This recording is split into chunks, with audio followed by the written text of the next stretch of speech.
গরিব মেয়ে রানীর গল্প। একটি ছোট্ট গ্রামের এক কোণে কাঁচা ঘরে থাকতো একটি গরিব পরিবার। পরিবারে ছিল মা, বাবা, এক ছেলে আর এক মেয়ে।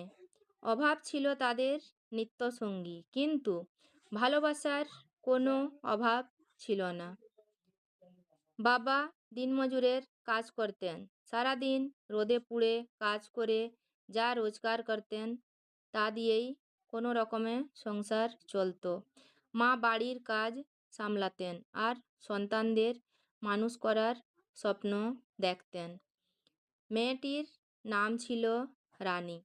ছোট্ট থেকেই রানী খুব শান্ত, ভদ্র আর পরিশ্রমী ছিল। পড়াশোনা খুব বেশি করতে পারেননি অভাবের কারণে, কিন্তু সংসারের সব কাজ হাসি মুখে করত। গ্রামের সবাই বলতো এই মেয়েটা একদিন খুব ভালো ঘরে যাবে। সময় কেটে গেল, ছেলে মেয়ে দুজনেই বড় হয়ে উঠল। একদিন পাশের গ্রামের এক ভালো পরিবারের ছেলে রানীকে পছন্দ করে। ছেলেটি দেখতে ভালো, শিক্ষিত আর পরিবারও সম্মানিত। গরিব বাবা মা ভাবলেন মেয়ের ভাগ্য খুলে গেছে। অনেক আশা আর স্বপ্ন নিয়ে রানীর বিয়ে হয়ে গেল। বিয়ের পর প্রথম কিছুদিন রানীর জীবন যেন স্বপ্নের মতো লাগছিল। স্বামী ভালোভাবে কথা বলতো, শ্বশুর শাশুড়িও তাকে নিজের মেয়ের মতো ভালোবাসতেন। রানী মনে মনে ভাবত, হয়তো ভগবান আমার কষ্টের পুরস্কার দিয়েছেন। কিন্তু সুখটা বেশি দিন টিকল না। কিছুদিন পর থেকেই স্বামীর আচরণ বদলাতে শুরু করলো।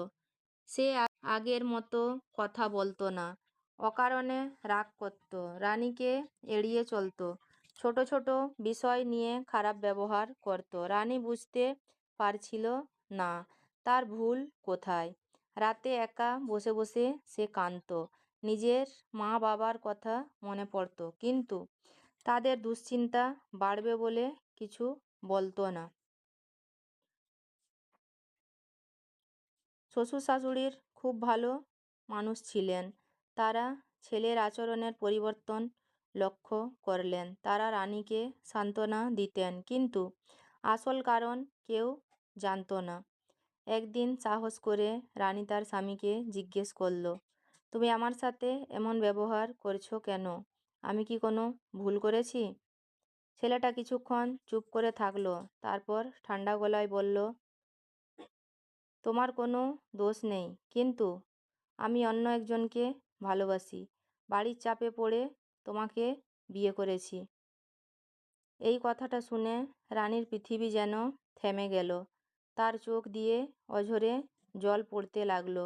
সে বুঝতে পারল যে সংসারের সে নিজের সব কিছু মনে করেছিল, সেখানে তার জন্যে ভালোবাসা ছিল না। রানী ভেঙে পড়লেও নিজেকে সামলানোর চেষ্টা করল, কারণ সে জানত জীবন শুধু কষ্টে থেমে থাকে না। শ্বশুর শাশুড়ি যখন সত্যিটা জানলেন, তারাও খুব কষ্ট পেলেন। তারা রানীর পাশে দাঁড়ালেন এবং ছেলেকে বোঝানোর চেষ্টা করলেন।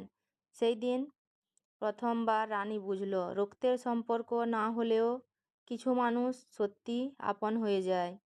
রানী সিদ্ধান্ত নিল, সে নিজের সম্মান আর আত্মসম্মান নিয়ে বাঁচবে, কান্না নয়, নিজের জীবনকে নতুনভাবে গড়বে। কারণ সে জানত একজন মানুষের মূল্য অন্য কারো ভালোবাসার উপর নির্ভর করে না, নিজের শক্তির উপর নির্ভর করে। সময় ধীরে ধীরে সব ক্ষত সারিয়ে দেয়, আর রানী শিখে গেল, কষ্ট মানুষকে ভাঙে না, বরং শক্ত করে তোলে। গল্পের শিক্ষা: জীবনে সুখ দুঃখ আসবে, কিন্তু নিজের সম্মান ও সাহস কখনো হারানো উচিত নয়।